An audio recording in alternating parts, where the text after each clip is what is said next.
Cancer care society ചെയ്യുന്ന വലിയ സേവനങ്ങൾ എത്ര പ്രശംസിച്ചാലും ആവില്ല.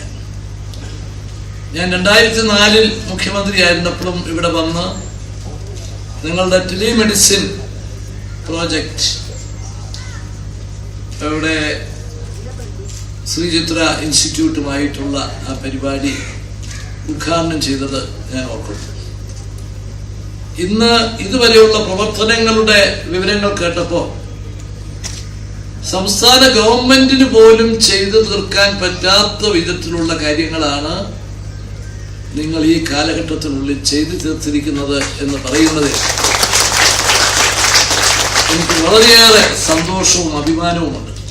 ഇവിടെ നിങ്ങൾ നടത്തിയ ഈ നല്ല പ്രവർത്തനങ്ങളുടെ പശ്ചാത്തലത്തിൽ നിങ്ങളുടെ ജനപ്രതിനിധികളെല്ലാം ഒന്നിച്ച് ആവശ്യപ്പെട്ട പശ്ചാത്തലത്തിൽ റിക്കറിംഗ് എക്സ്പെൻഡിച്ചർ തരുന്ന കാര്യത്തിൽ ഗവൺമെന്റ് ആവശ്യമായ തീരുമാനം ഉടനെ എടുക്കും എന്ന് പറയാൻ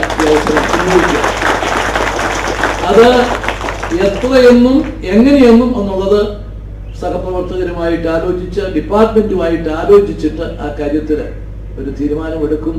ഇത് ഒരു സൗജന്യമല്ല, നിങ്ങൾ അർഹിക്കുന്ന ഒരു അംഗീകാരമായിട്ട് മാത്രം നിങ്ങൾ കണക്കാക്കിയാൽ മതി. നിങ്ങളുടെ ഈ വലിയ സേവനം തുടരണം. അത് ഈ വടക്കൻ കേരളത്തിൽ ജനങ്ങൾക്ക് വലിയ ആശ്വാസകരം. ക്യാൻസർ രോഗങ്ങൾക്ക് ആവശ്യമായിട്ടുള്ള മരുന്ന് സൗജന്യമായിട്ട് നൽകണം എന്നുള്ളതാണ് ഗവൺമെന്റിന്റെ ആഗ്രഹം. അതിനു വേണ്ടിയിട്ടുള്ള നടപടികൾ തുടങ്ങിയിട്ടുണ്ട്. നിശ്ചയമായും നിങ്ങളുടെ പ്രവർത്തനങ്ങൾക്ക് ഒരിക്കൽ കൂടി വിജയങ്ങൾ ഞാൻ നേരുന്നു.